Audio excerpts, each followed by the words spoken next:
Wrist circles. So standing hip width apart, hands out in front, turn the palms down and just gently create a fist. What we're doing is trying to just circle both wrists, whether inwards or outwards, whichever way your coordination makes sense, and keeping the palms facing down, keeping the fist facing down. Try not to open up the arm, because basically you're just opening up the bones. There's not much wrist action there. So with the palms facing down, fists facing down, circle the wrists. You can hold one arm at a time, let it circle. You may not be able to go far with that range of motion to begin, but over time, you'll get a little bit more flexibility and even strength too. Both sides, again, if you're doing one arm at a time, try to keep the fist facing down. If you can do both, you'll probably hear even clicks and cracks and little movements of those small bones at the base of the hand. Brilliant. Wrist circles. Palms are flat, fingers spread close to the knees, fingers forward, and just start to move your shoulders forward of the fingers and back again. Hips back towards the heels. You can change the position of the fingers, rocking side to side, different angles, different movements, circling the shoulders. And eventually you'll get to a point where maybe you can turn the wrist forward, fingers back, leaning back there. Maybe the hands can come beside the legs, inside the legs, if it feels too intense. 5 to 10 repetitions, and then just holding for 10 seconds there. Breathing. Softening through the shoulders, the face and jaw. Fingers forward, and then we'll flip it the other way. Back of the palms on the floor, either both at the same time or one at a time. Wriggle the fingers. Maybe you can straighten the elbows more. A lot of the time you might need to support with the other hand doing these elbow circles or elbow rotations. Both sides. And then at some point, after wriggling fingers to each, or thumb to each finger, leaning back, elbows rotated, I'm leaning back, getting a deep stretch through the extensor side. And then release that. Same for the other side. Elbow rotates, trying to keep the back of the hand as close as I can to the floor. Wriggling fingers if you can, thumb to each finger, and then slightly leaning back, just to get that deep stretch through the extensor side of the arm. And then we're done. So the quadruped twist, we're on hands and knees. You're going to take, say, the supportive hand, the right hand out a little wider, and if you're able to, the left arm and the hand is going to bend up, and you're placing the back of the palm on the lower back. You can go higher if your shoulder allows. The idea here is to twist. You can let the shoulder, left arm, left shoulder drop, and then lead with the elbow. Push that left elbow up, the shoulder will follow. Push down with the supportive arm and turn the head up. Slowly come back to center. Elbow can drop a little bit. Pushing down with that supportive arm, that right arm. Left elbow lifts up, shoulder lifts up, follow with the head. And that movement and that twist will occur through the spine. Again, that supportive arm, try to keep the elbow locked. That will keep you steady. Left elbow, shoulder, head looks up. You'll start to feel it through the spinal column as well as the muscles up and around.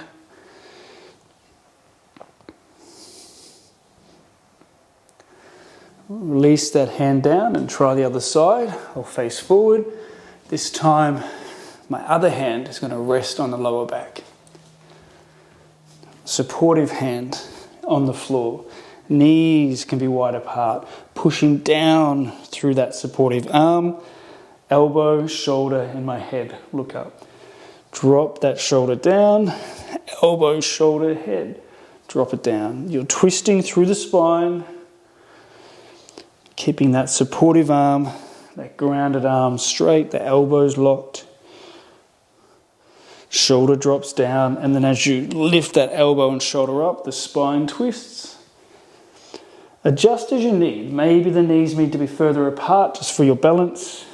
Sometimes the hand might need to be more central between the knees, or maybe you prefer it out to the side. Quadruped twist.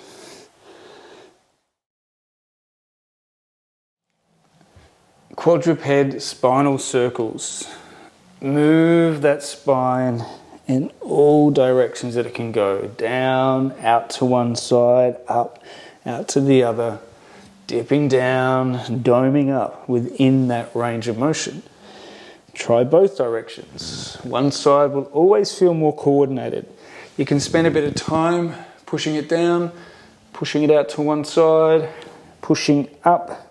Your hands will push forward into the floor there, out to the other side, back down again. You'll find your hips will just find their natural way in this movement. That spine is going down. Spine is pushing out to one side. Explore all these different ways, aiming to, in a sense, become more coordinated, being able to do it both directions. Aiming to keep the elbows locked through the whole process usually is easier.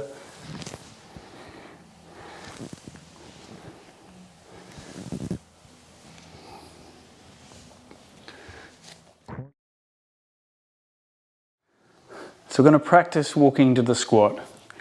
So you've already watched a tutorial for those that may not be able to achieve this immediately. If your squat is still high and you're not deep into it, just practice this movement. Do it for 1 minute.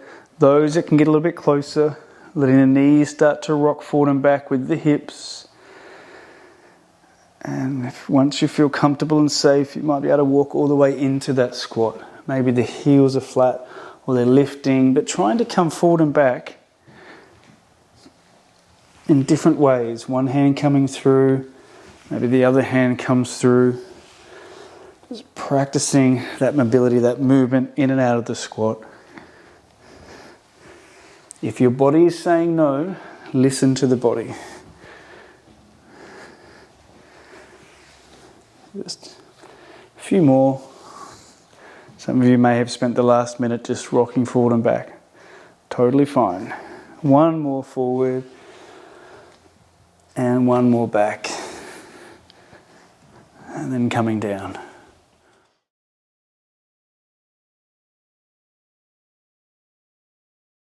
So just working further on the A-frame. If you're able to start like this with your feet flat, because this will help us going forward with all the other exercises that we'll be doing. If you may be able to start with the toes tucked under, do that. If it doesn't work for your knees and feet, they will become flexible over time. And eventually, maybe you'll be able to sit like this. Maybe you'll be able to sit like that. Another option, if you've got a cushion, bring that under the heels and you sit your butt on there. Just as a starting position, just so you get used to this Caesar position with the knees folded. Now the A-frame itself, when we come into this shape, the hands under shoulders, the knees are under the hips, and what we're aiming for here is basically a gentle tuck of the toes. You push the butt up to the ceiling and you push down with the hands, and that brings us into our triangle. If you set up correctly, even though my heels are floating off the floor, some of you will have the heels flat. I'm trying to push my butt further back, my arms by the ears. As we've talked about before, you may not have the ability with the shoulders to lift them by the ears, so you may be more in a planky position. Some of you will easily push back and have the heels down. Wherever your body's at is perfect for you in this moment, provided there's no pain or discomfort. So we'll come down. So that's set up, shoulders over hands, knees over hips. A lot of people start with their knees closer in. They don't realise the knees are further in than the hips. So when they do lift, they're quite jammed. Notice how close my hands are to my feet. My heels can come down, my butt can go up, but the shape is not really an A-frame. It's slightly different. Ideally, you then want to step the feet back. But it's all about the setup. It's how we approach the movement or exercise to get it wired into our brain so that we can do it without even thinking. Hands under shoulders, knees under hips. Even if you need to step the knees back a little bit, toes are tucked. I push my butt up into the air as I push down into the floor. Butt keeps going back, hands keep pushing, and just relax through the back line. You'll feel the stretch through the calves, through the hamstrings, even through the shoulders. This is the A-frame. It's a starting point for bear. Practice it, enjoy it. So we're going to practice the bear for 2.5 minutes. Hands under shoulders, knees under hips, tucking your toes. Lift the butt up, push the butt up and back. And this A-frame shape, the butt keeps pushing up and back, is how we want to be as we move the body. Right hand moves forward, left foot. Left hand moves forward, right foot. Right hand, left foot, left hand, right foot. Just keep continuing like this. If you need to come down, if you need to have a rest, do that. For those that can walk backwards, left foot, right foot, left hand. Slightly different with the shoulders. You're doing a more pushing action as you come back. This is not compulsory, but it's another way of learning that movement as you practice this bear. Come down when you need, re-enter that A-frame shape, butt pushes up and back, and then right hand, left foot, left hand, right foot. Making those movements just very minor, not too far forward with the hand or foot. Aiming to have the same amount of distance between each movement. And either coming back, walking back, or coming down onto the knees, turning around, walking back the other way. So about another minute left. So if you need to take breaks, if the wrists are feeling like they've had enough, and just pausing, waiting for these 2.5 minutes to finish.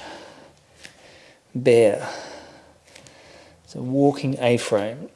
It's going to be great to build strength around the shoulders, shoulder blades, stretching the back of the body, back of the legs at the same time, inverting the body as well. So you may get lightheaded. Always be careful here.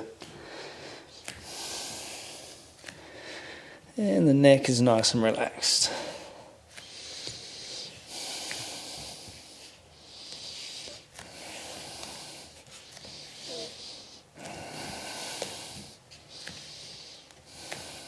Even changing the tempo.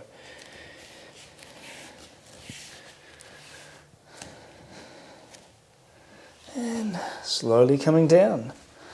The bear.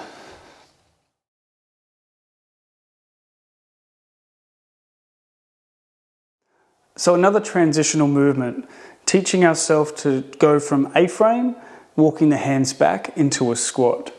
So the setup, as always, important. Hands under shoulders, knees under hips, tuck your toes, lift your butt, push the butt up and back. That's my A-frame. Now to move into the squat, I'm going to slowly walk my hands back, and at the same time, knees start to bend. And I'm going to let the knees just slightly turn out. Hands coming back. You may need to even step the feet wider apart, so heel toe them out. What we're trying to do is bring the hips down, keeping the feet flat, if that's possible. And then you slowly lift your butt up, spend 3 seconds there, walking forward, back to an A-frame. Again, the feet might need to slide closer together, or you can keep them wide, come back to that A-frame. And then walking the hands back, my knees start to bend, butt pushing back. Toes might need to slightly turn out as the hips drop down, moving into that squat. Some of you will have this ability to have feet flat and go into a deep squat quite easily. So again, the movement might be a little faster, but you're walking the hands back, knees bend, butt goes down. That transition eventually, trying to make it nice and smooth. Some of you will have the heels always up the floor because of the way the knees or the hips are working. Maybe they're tight, maybe there's bone-on-bone compression. So as you walk your hands back, hips are pushing back, maybe the heels start down, but as those knees bend more, the heels come up. Wherever you're at, if the heels start to come up, just freeze there. Maybe move further forward till the heels come down, and we're just practicing that slight movement there. We can try it with a chair. So for those whose heels don't sit flat, if you have your hands in a similar A-frame shape, feet a little bit wider apart, toes slightly turned out, knees are bending, pushing the butt back. Again, if the heels start to come up, try to find that position where they weren't and just hang there for 3 seconds to 5 seconds, standing back up. Practicing transitioning from A-frame or variation of into that squat. Wherever your body's at, respect that position, respect that movement. Practice this.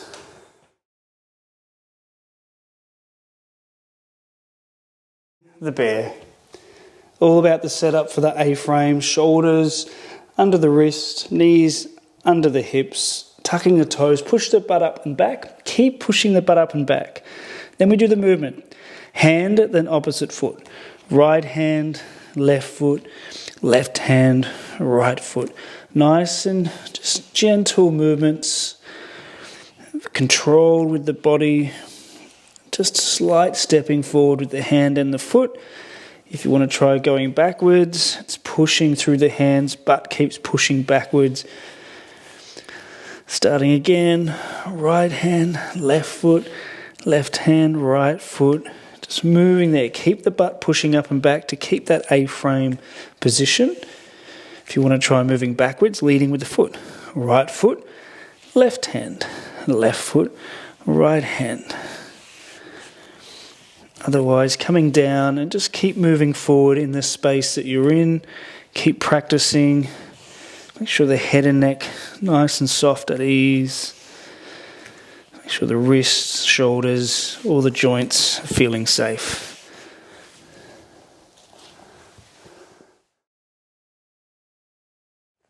Moving from our flexion, folding forward, hands on the floor to lift up the hips, coming into cobra, slowly letting the hips fall down to the ground. Hands pushing into the floor actively. Inhale to come away, exhale to hips back. So you decide the movement with the breath. So I inhale, exhale to push back, and inhale to come forward, exhale to drop down. So that's the rhythm I take. Your body, your breath might dictate slightly different. What we're aiming to feel is this spine bending one way and then bending the other way.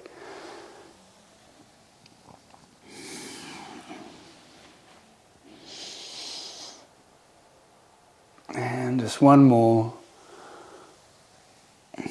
So again, I inhale, exhale to drop the hips. Maybe you're holding for a little bit longer. And inhale to come back and exhale to fall back into that flexion.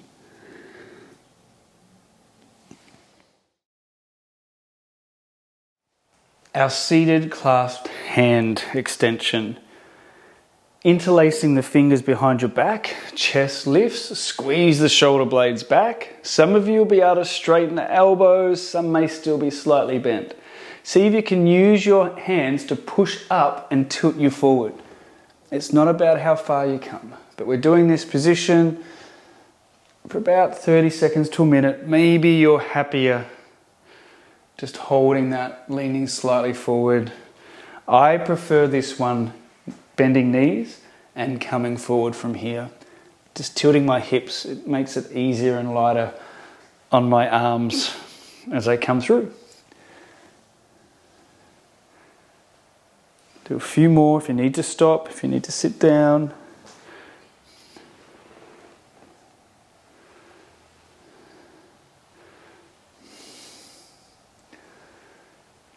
As always, everyone's joints will be slightly different. Some of you will be able to come quite deep forward with the arms in the air. As you can tell, my hands are still quite low. Getting them up in that position, I find quite difficult. So doing our kneeling lunge each side, starting with one leg forward. If you need to hold on, coming into it, coming out. You can squeeze your butt, tuck your tail, pull the knee through the floor when you're forward and hold that. You'll feel everything contract. Come out, come back in, keep squeezing the butt. You'll feel that, really work that back leg. Pull the knee slightly forward, come out of it. Around 10 times. After around 10 of this mobility movement, we're going to just stay in that shape for around 10 seconds, 10 to 15 seconds. Even adjusting whilst we're in it, lifting the chest, squeezing the glutes harder, pulling the back knee forward, breathing. And let everything relax, let it all soften. I sometimes like to go that little bit deeper just to get that final deeper stretch with the glutes softened. Glutes have now backed off. Other side. Other leg forward. I like to keep my back toe tucked. Gives me a bit more deeper stretch through the quad. So moving forward and back. Glutes are on, leaning into it. Maybe pulling the knee slightly forward to begin. To come out of it. Knee comes forward as I pull out. That just activates this leg a little bit more. So a few more. So around 10.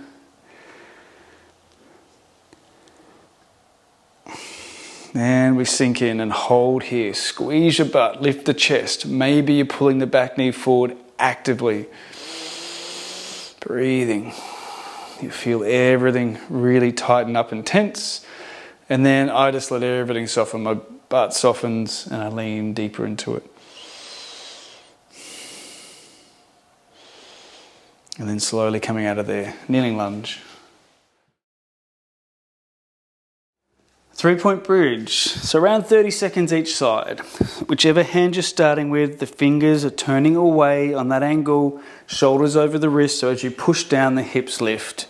Some of you will be able to go straight into that higher hip lift, the hand over the head, following the thumb.